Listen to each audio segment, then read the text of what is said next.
welcome. Thank you for being here. And we really want everyone to participate. So these are the slide that's up shows you some of the controls if you're not already an old hand at Zoom. You use the chat feature. We'd love for you to tell us your name, your neighborhood. If you are representing an organization, feel free to add any questions in the chat. We have our fabulous new homelessness response. Wait, Homelessness prevention. I had this a minute ago. Homelessness prevention and response coordinator for the city, Crystal Carr, who's going to help make sure everyone online is really well connected with us. So she will let us know, those of us who are in person, who what questions and comments folks have. Feel free to use the reactions, the thumbs up and all that sort of thing.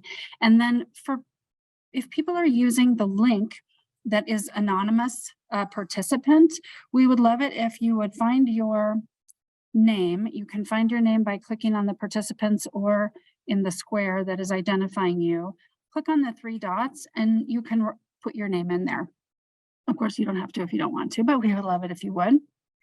And if we have folks who are joining by dialing in, you'll be able to unmute and mute yourself by pressing *6. And we'd be happy to hear from you if you have questions or comments as well.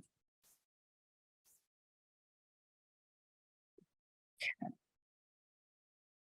So here's our agenda.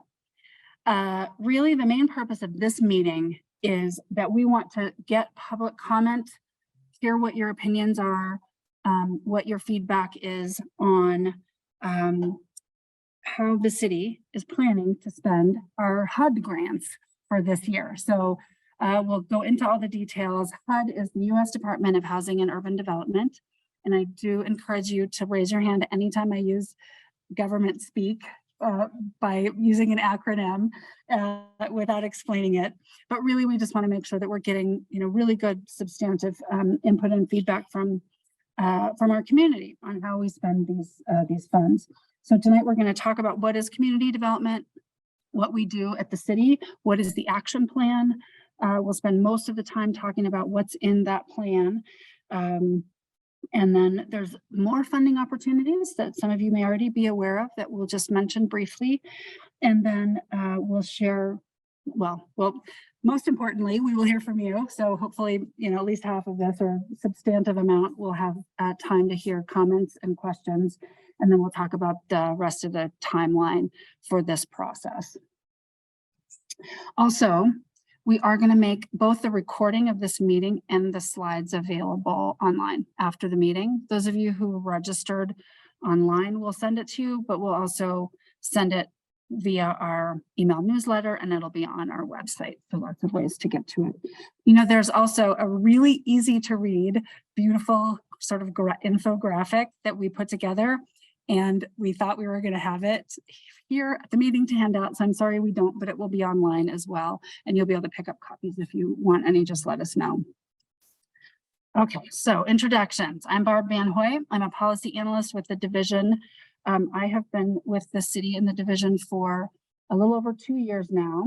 And my role is to help manage the public participation, help to manage some of these big plans that we put together, and also to monitor public policy and help to assess and communicate the impact of the work that we do. And my background before this was all nonprofits. So all the nonprofit folks who I know are here, I see you. We also have Catherine Duarte, who is helping to manage folks coming in the building after hours. She is our HUD programs manager, also an amazing leader and really smart. And she will be able to answer any questions that myself or Crystal are not able to answer. And then Crystal is, see there it is, I should have just read it off the slide. The Homelessness Response and Prevention Coordinator. So Crystal just joined us a couple months ago. Join the city and helps to really stay in touch with and help coordinate what the city's response to homelessness. So if you haven't already, please do type in your name and who you are. And we do have a sign-in sheet for folks who are here in person. We have another one. Welcome. Okay, what is community development? So the city's community development division, sometimes you'll see CDD, we basically manage the investment of specific resources that the city has to support affordable housing development, to fund nonprofit services, neighborhood facilities and infrastructure, economic development to create strong, vibrant communities. Basically, most of those main funds and those that come from the U.S. Department of Housing and Urban Development are these three grant programs: the Community Development Block Grant, the Home Investment Partnerships Program, and the Emergency Solutions Grant. All of these grants come again through HUD, and they all must be utilized to benefit low and moderate income communities. The Community Development Block Grant is the most flexible. There's lots of different ways that communities can use them. These are entitlement grants, which means any city that has, I think it's 50,000 or more population is entitled to the funds after the federal government, the Congress approves the budget. So that's why we call them entitlement grants.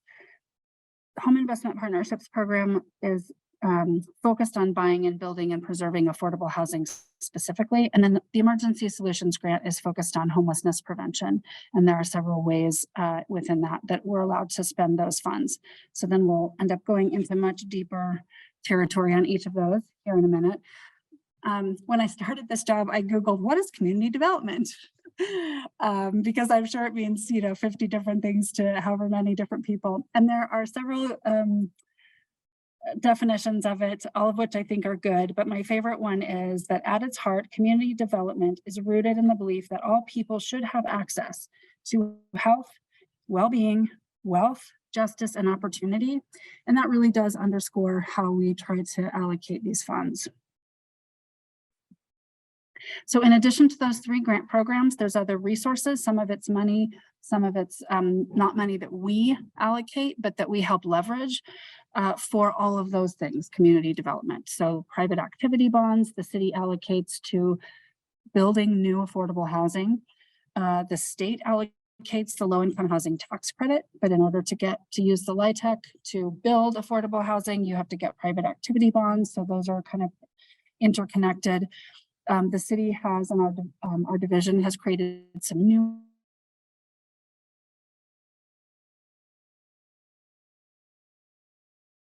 incentives for developers that we leverage to accessibility. We have gotten lots of relief funds in the last few years as a result of the pandemic. So our division has managed the Emergency Rental Assistance Program funds and CARES Act funds. And we also coordinate with regional partners, including the El Paso County Housing Trust Fund.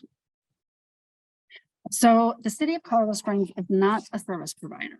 We do not do all of this work. Rather, we do planning and assessment of what are the most important needs in our community that these funds can address.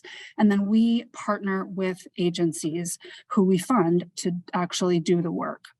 And as we go through it, you'll see sometimes they're competitive grants, sometimes they're single source selected because there's only one organization that does the work. And this is just sampling. So for example, our facilities grants, one of the things we did with them recently was let's fund increasing accessibility for bus stops in lower income census tracts. So that's an example of how, nobody else does that besides Mountain Metro. So they were the ones. And then lots of nonprofits as well as community organizations we work with as well. Okay, so what is the annual action plan?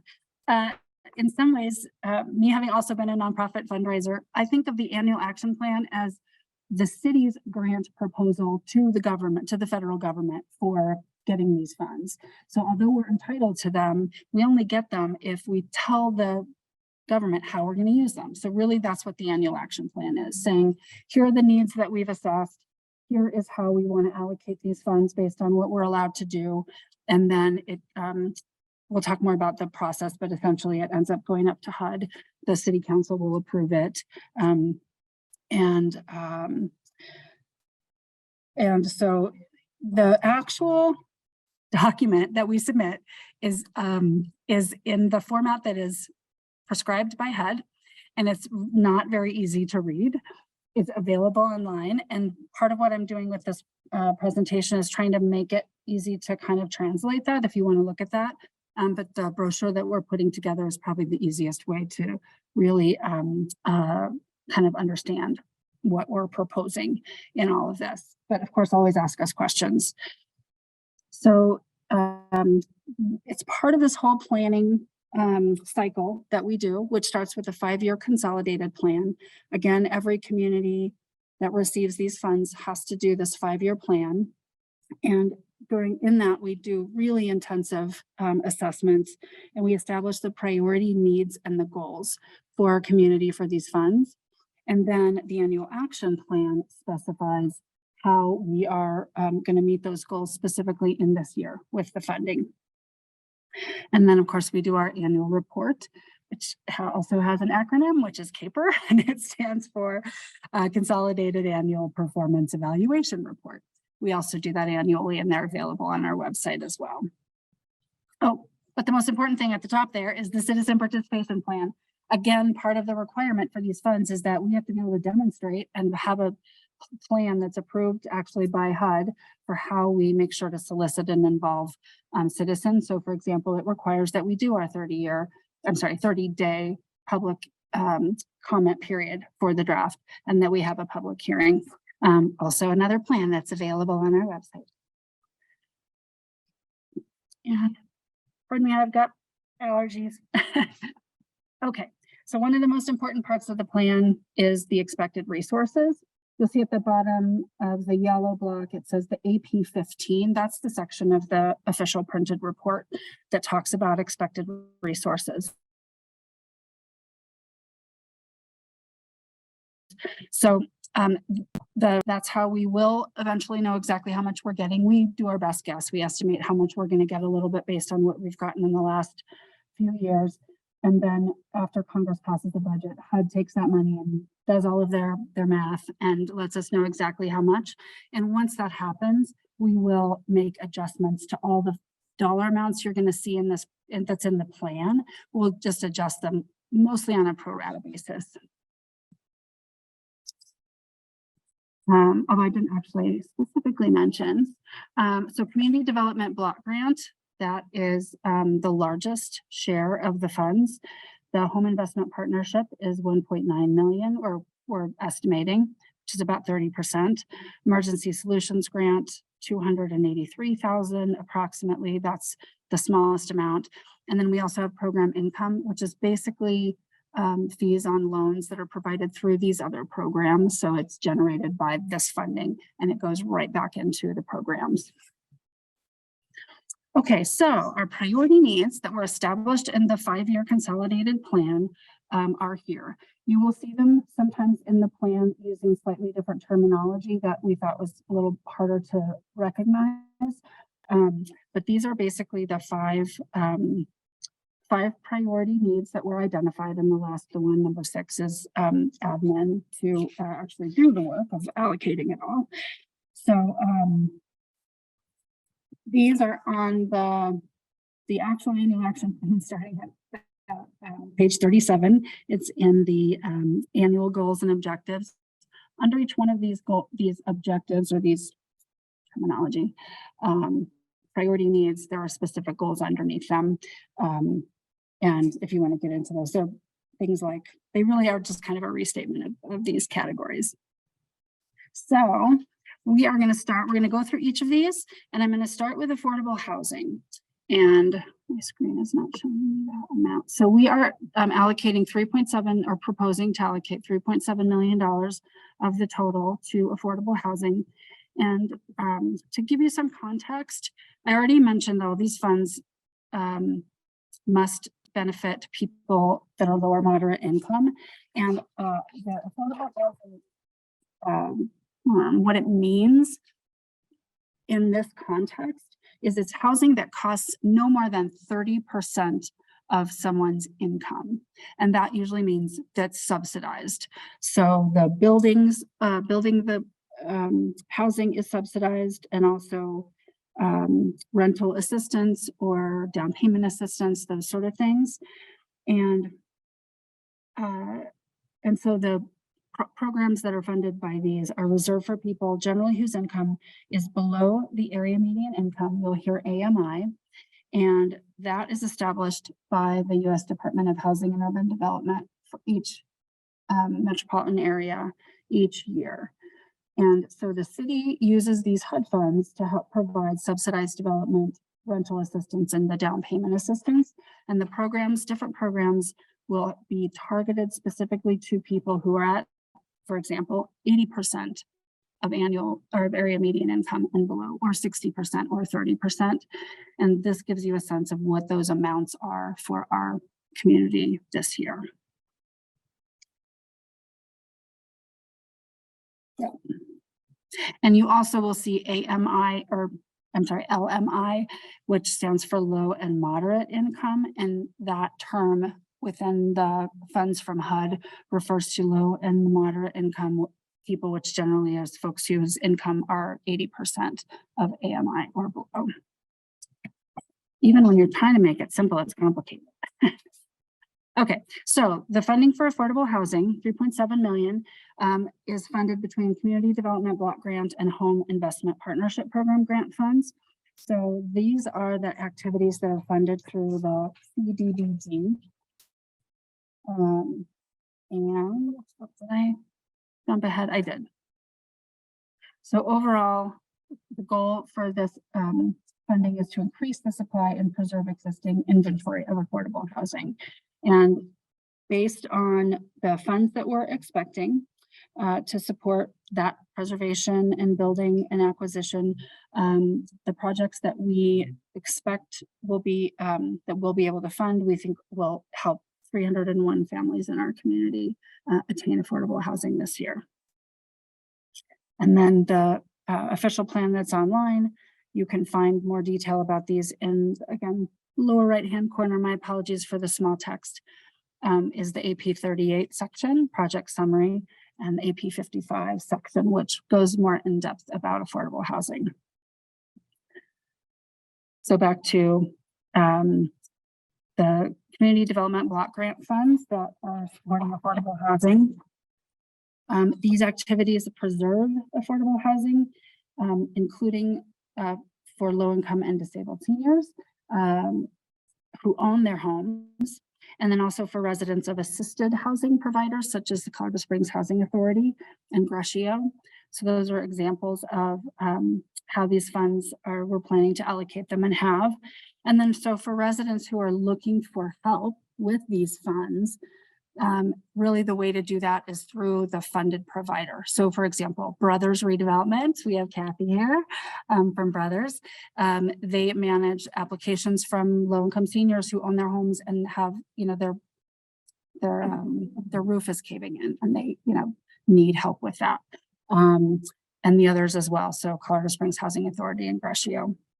And I do want to note that we are working on reorganizing the website for our community development division. One of the main goals is to make it easier for residents to find how to access some of the programs that are funded. And so that's coming very soon, hopefully. So Home Investment Partnerships program is dedicated exclusively to affordable housing. So we are 2.5 million of that is planned to support new construction of multifamily apartments. And that requires long-term affordability, a minimum of 20 years if a developer utilizes these funds. It includes new construction of some homes for home ownership. So we work with Pikes Peak Habitat for Humanity.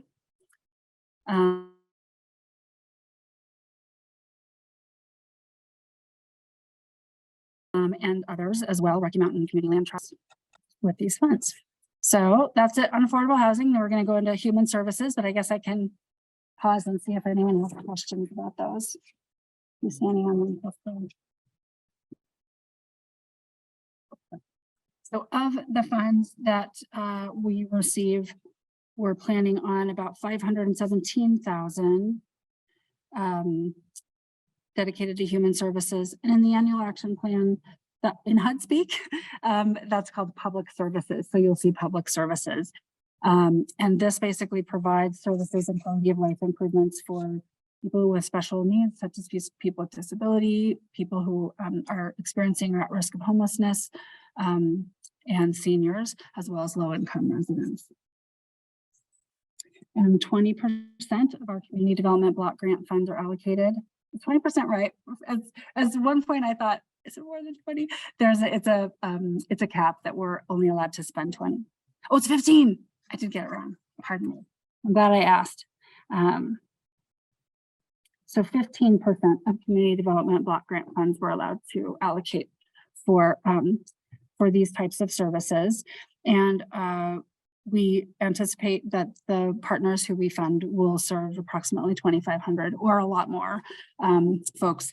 And these funds are allocated basically by competitive application. So the application form for these funds for the program year of 2023 will we expect to open in February of 2023. And we do a grant application assessment. We include lots of folks from around the community to help us read and assess those grants to allocate those funds. So next is economic development. Sometimes you'll see this as micro enterprise support or for-profit business support. In the consolidated plan, I think we use the term for-profit business support, but really the idea of these funds is that they help provide economic development opportunities or economic opportunities for either low-income communities or businesses that serve lower moderate income communities. And so this year we are planning to allocate those funds to this really amazing project of the Solid Rock Community Development Corporation. They've been putting together this community investment trust that will help both build a multi-use hub, like a economic hub that also has housing, but it will also allow residents to, if they get if they take classes for financial experts like financial management, they'll be able to invest in this, and it's a wealth building program project for the community as well, which is really cool. There are years where we take the funds and we allocate them in different ways, but this was one that was really did an amazing job of meeting the needs that we've identified. So the next one is preventing homelessness. So the Emergency Solutions Grant is the one grant that we receive that is dedicated solely to preventing and responding to homelessness. Unfortunately, it's the smallest grant that we receive.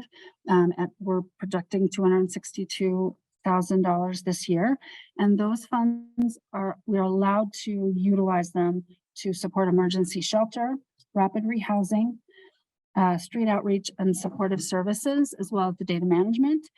And our goal for funding that is to serve 3,000 individuals this year.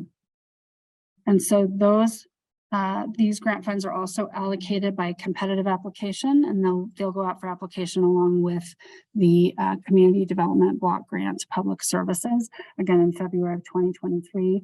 And of course, our Homeless Prevention and Response Coordinator works also as a dedicated service provider in some ways to help work with and coordinate with and really leverage all the city's support and response to homelessness. So last one of the priorities we'll talk about is public infrastructure. You'll sometimes see this as public facilities or neighborhood infrastructure as well. And we are anticipating $836,000 to dedicate toward public infrastructure next year. And those funds are, the goal is to build and make accessible different community buildings. Sometimes they're nonprofit organizations that serve the public, transit, other service agency infrastructure. And we also work with the city's comprehensive planning department, who has been putting together these neighborhood plans. So for example, the Southeast Strong Plan, previous years, we looked at that plan and said, what are some things that that are infrastructure or facilities that these funds might be able to help support. And we have new neighborhood plans coming up as well, such as West Side and others. So those are those are some of the ways that we help coordinate and leverage these funds with other city investments. And in the past, we have sometimes allocated these funds with competitive applications. This year, we are not going to be doing that. But any organization that has a project that might fit some of these funds, please reach out to us. But we've identified there's a lot of really great things going on already in the city that we know we can meet some of these needs with the funds. So last, many of you are with nonprofit organizations, you know it costs money to do the work. So this is the amount that essentially is fairly prescribed by HUD, what percentage we allocate for administration and compliance. And basically really allows us to make sure, for example, right here, that we are getting public input and feedback and trying to be accountable and have transparency for the funds that we use. Also, those of you who work with nonprofits that utilize some of these funds, you know, there's a lot of compliance requirements, and I know sometimes that can be difficult, but it's also how we make the funds really accountable, because they're taxpayer dollars. So it takes work to do that. Oh, and there's the way. Those are the percentages of each of the grants that go toward administration. On the left side, community development block grant 20%, home investment partnership 10%, and ESG is 7.5%. Okay, so a little bit more about how public participation influences this plan. So as I mentioned earlier, we have a citizen participation plan. So we have a set of public meetings and the public comment period that we're in right now. So we held 2 meetings before we drafted this plan just to get input from the community. And then we also do consultations with, this year, 16 formal consultations with advocacy organizations that help, you know, do this kind of work, local agencies, community leaders. We did one with senior serving organizations, really to get folks feedback before we put the draft plan together.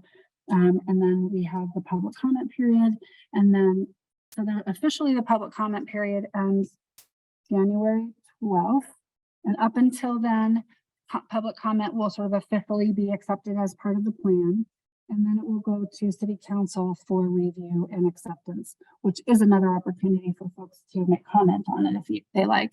But in order to get the comments in during the drafting period, that goes up until January 12th. And then I mentioned some of the other planning efforts of the city. We do a lot of outreach with agencies and organizations and parts of the city that do serve the communities that our funds can support. And we really wanted to put this in there because we honor the time and energy that our citizens really put into trying to be informed and provide some input. So I really want to thank all of you who are here as well for joining us and being part of this. We do also consult other plans and information. For example, District 11 has a facilities plan for the school district. And of course, the school district serves many communities who are homeless or at risk of homelessness. So that's one example of how we try to leverage our funds with other plans throughout the community.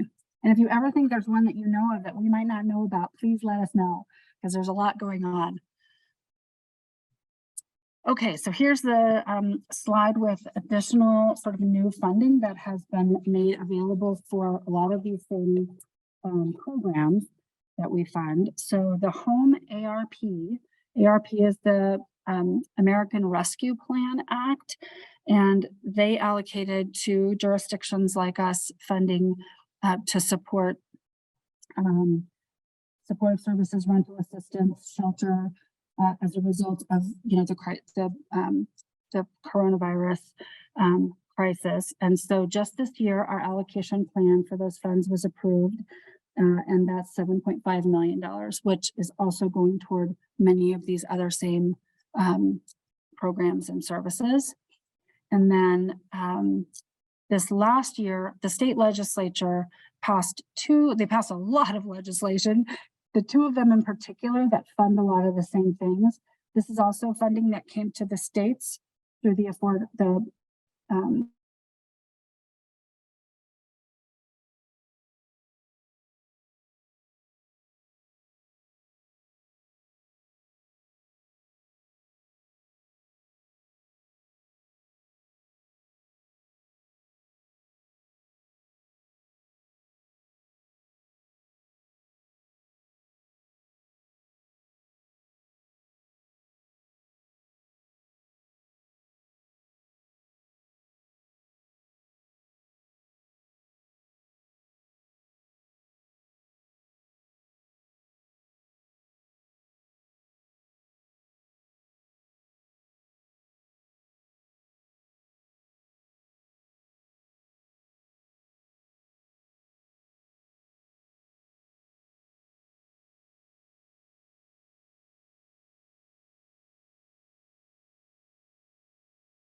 Thank you. Yes, I had to reconnect.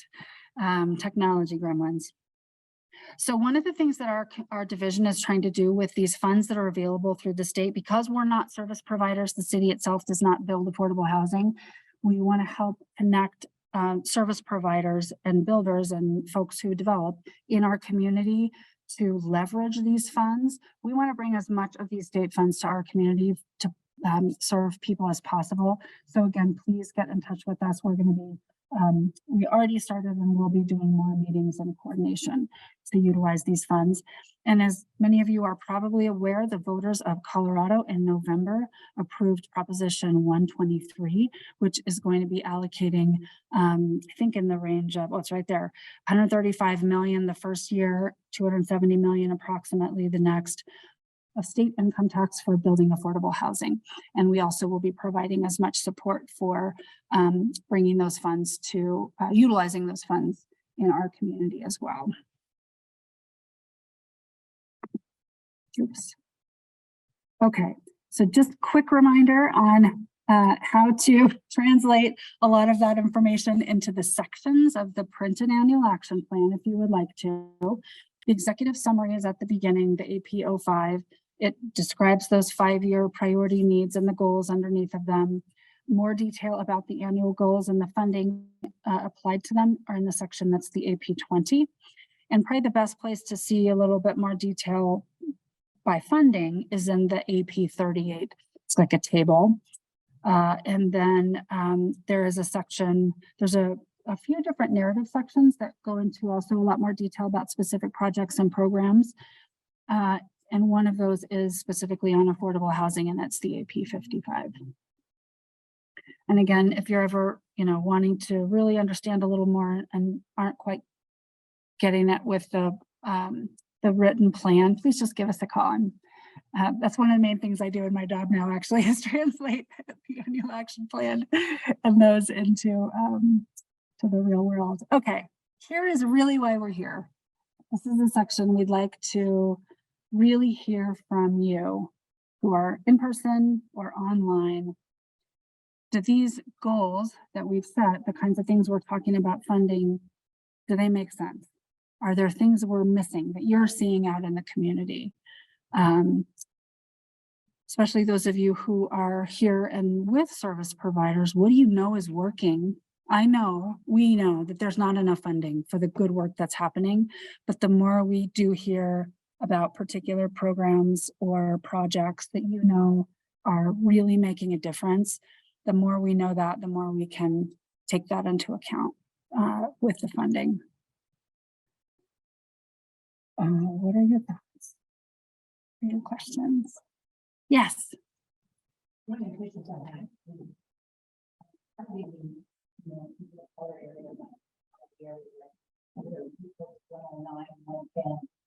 And 116. And I out there. coming out with their own situation. So, a lot of people are asking that question. We're like, we're the forgotten section. Yeah. So officially by the guidelines for utilizing the funds, but we don't pick geographies, but we pick people who are like areas that have the greatest need. And so, for example, some of the funds, we would need to show that the census tracts are those low to moderate income census tracts.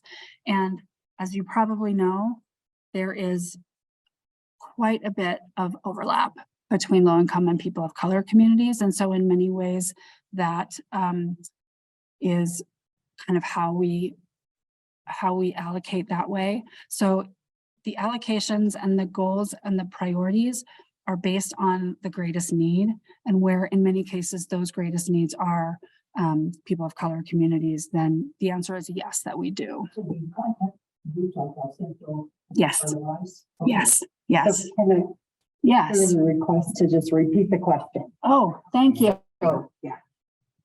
Me? For Connor too, since she's at the. Oh, except no, I just inhaled water.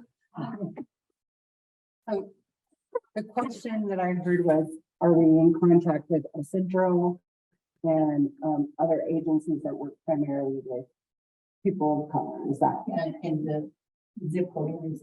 In the zip code areas. And Catherine, I think you're more familiar with the zip codes than I am. Yeah, we can come to that absolutely. Please do. So a lot of we fund the nonprofits also have to apply from. So you know, we have something for contributions. Not funded, there are two ways that nonprofits and people who apply for funding can show who they're serving. Are they clients who are coming in, or is it like a physical service that anybody in the neighborhood can access? Like a bus stop, you know, that serves a geographic area. Last year we funded some bus stop renovations.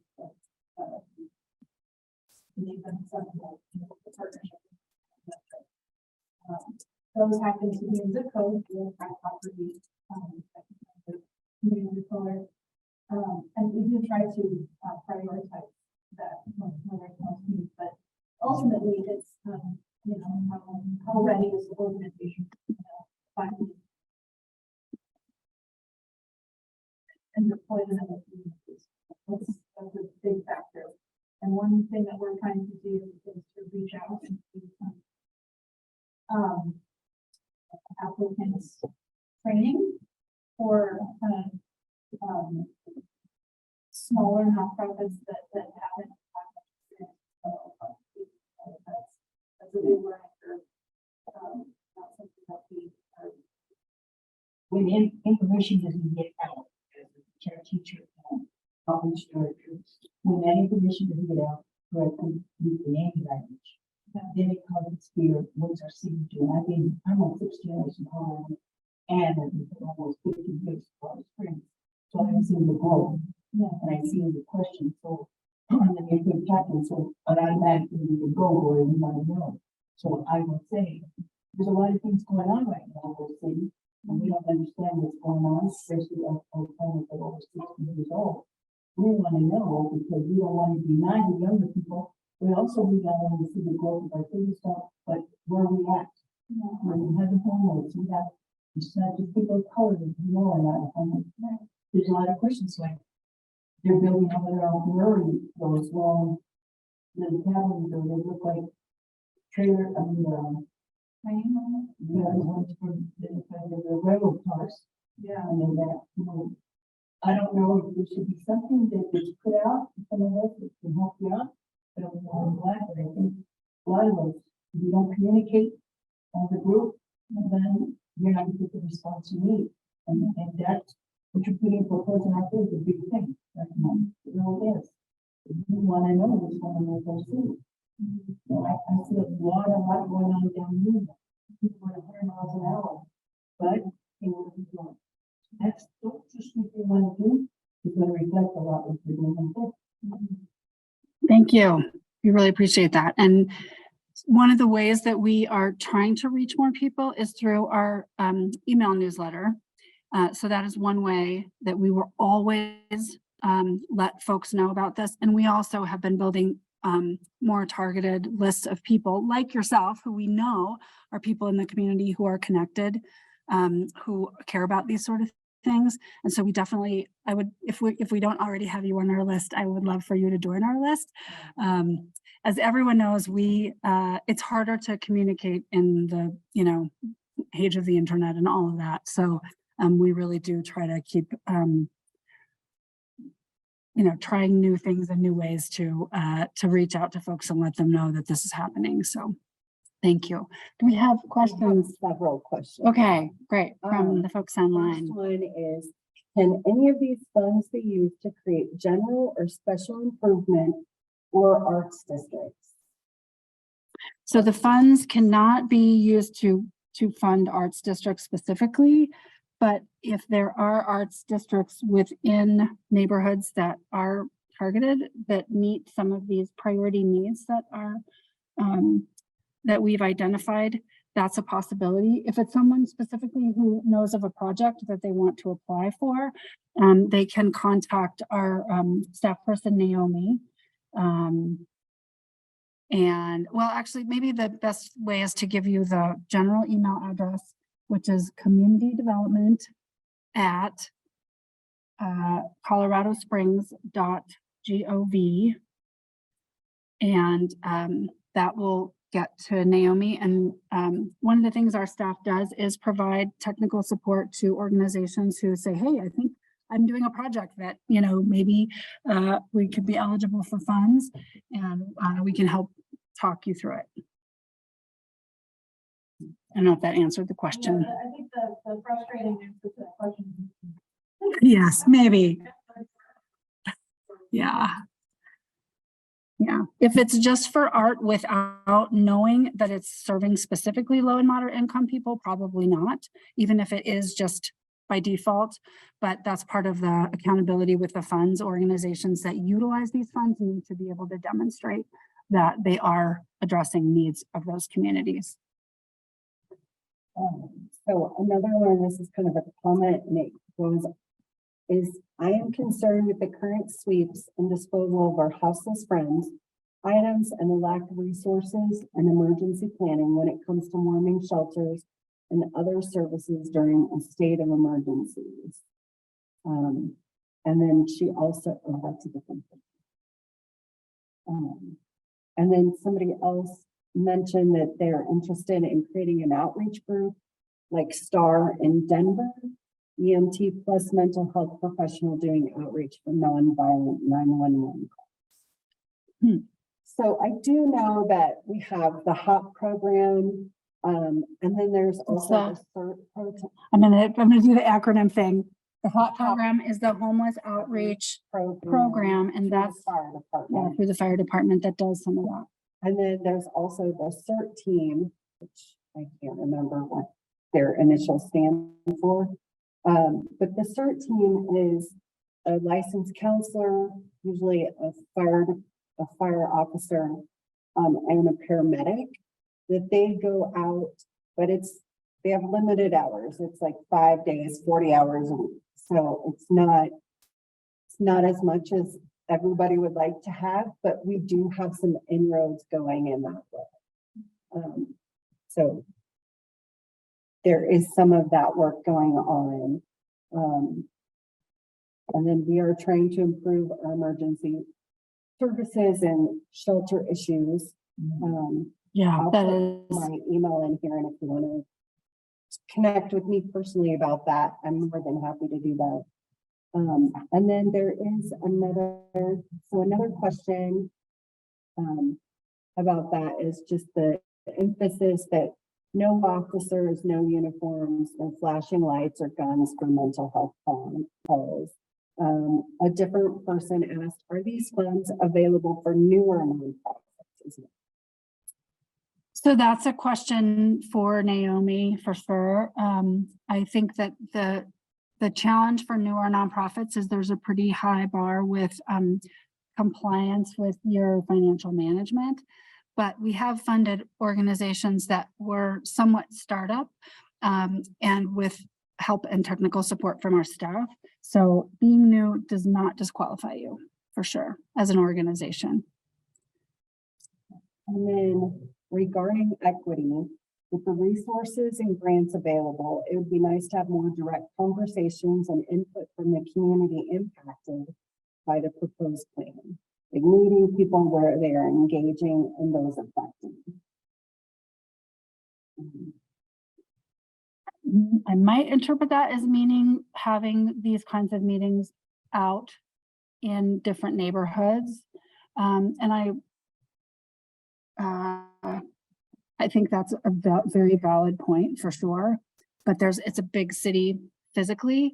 And so it's kind of hard, like if we go to the lower income communities and so the answer is yes, and basically for that. And we do try to make these meetings accessible as possible, but we do, and sometimes we have, and will also again in the future do exactly that. Finding places where I often am keeping lists of where are places in different neighborhoods that have space and ability to hold meetings in. And so also for the person who asked that question and everyone here, if you do know of places in communities that feel more accessible, please let us know, because we really do want to do that. Oh. Parents group. Yep. Worship, wherever you think this isn't limited to, this one night a year. We try to do community outreach with the whole year.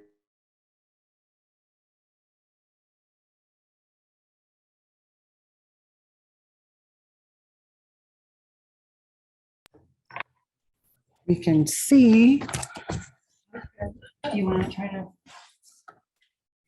If I speak right here, can folks hear me online?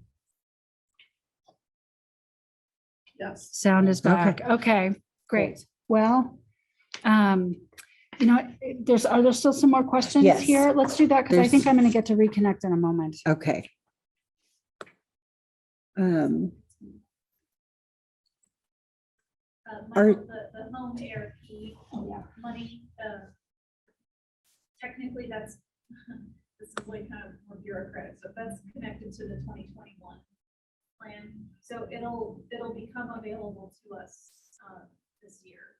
So in addition to the 6.4. And so is it like a separate application program? There will be for developers. Not just because what it looked like it included potential funds for homelessness prevention, as well as the housing side. Yes. So the home ARP program is an interesting, kind of a mashup between home and ESG. The focus is on buildings, on capital projects, but the intended audience is for people experiencing homelessness and people at risk. So that's why if you go to our website, you can see the allocation plan for the home ARP fund, that 5.7 million. The big priorities are non-congregate shelter, permanent affordable housing for people that have 30% impact below. And then I have more assistance, capacity building for nonprofits for access. And we are going to do our best to leverage those funds with the state grant funds and try to, and the 2023 entitlement fund, and try to figure out the most strategic ways to support our nonprofit for-profit developers who are interested in projects. So one of the questions on here was are city agencies eligible for grants? Yes. It's an easy one. Can folks hear me now that I'm reconnected? Hopefully it stays on. I think so. And yes, and then. Thank you. There are more concerns about homelessness. Do you want me to read those out loud or? If you think that that would be helpful, and to let folks know, everyone who is adding written comments, we track those and those as part of the record as well, and we utilize them, but yeah, go ahead. Okay. So the gist of it is that they would like to see more investment in humane treatment for the houseless in our community. And then. And we keep them as part of the record as well, and we utilize them, but.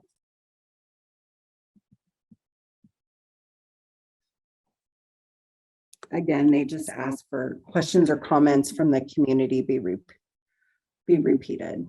Oh, So yeah. anybody from somebody here Okay. for that to be repeated.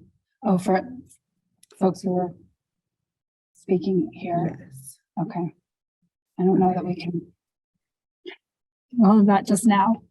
Yes, Kathy. I have another question that, so I know right now we still have ERAP, Emergency Rental Assistance Program funds. Hopefully in February it open up again. But is there further plans for the city for rental assistance? Similar to what we've had, I know it can't be at the levels. And then also for eviction prevention, maybe mediation. I know we've got legal services, et cetera, but more money to go in there because those numbers are back up. Yes. Yeah, there's no question that there's not enough resources to help all the people who need help with eviction prevention and with rental assistance. So we have been funding some of that, as you know. I'm not aware that there's additional new funds at that level of the emergency rental assistance program that was allocated by the federal government a couple of years ago. Catherine, do you have anything to add to that? So we we spent the first allocation. We're working through the second one. And we're at limited capacity, but I think that the funding that we do have will last us definitely through the year. And potentially through 2024, depending on the rate at which government approves and spends. But yeah, the need is it's just incredible. Just the number of renters who are beyond their capacity. The rents is rising faster than Yeah. the plan on that. I mean, it's a lot of renter education. We're looking at new ways of reaching renters. Talk about ways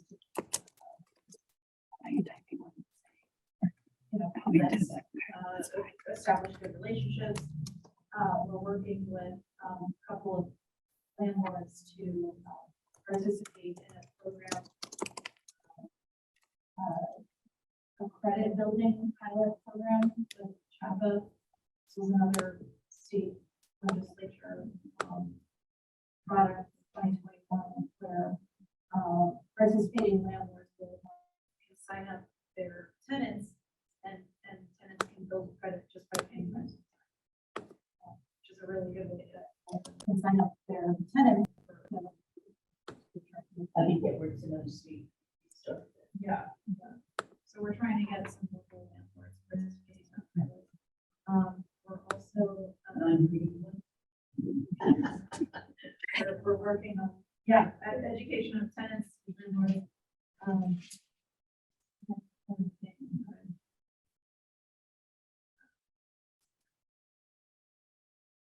But we're trying to attack it.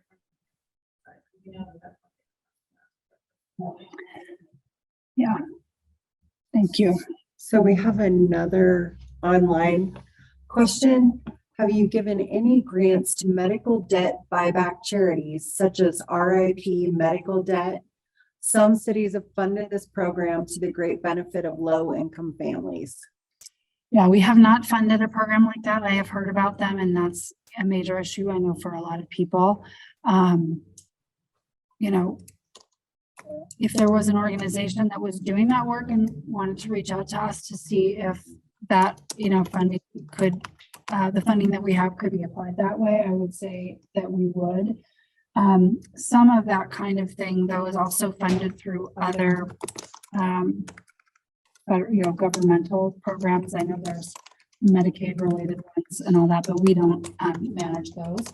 But we would love to hear if there is a program like that that might be eligible for funds.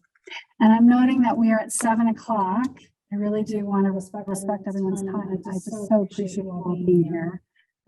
If there are more questions and comments, please submit them. For those who are online, you can submit them in the chat. For those who are here, let us know personally. You can always email us as well.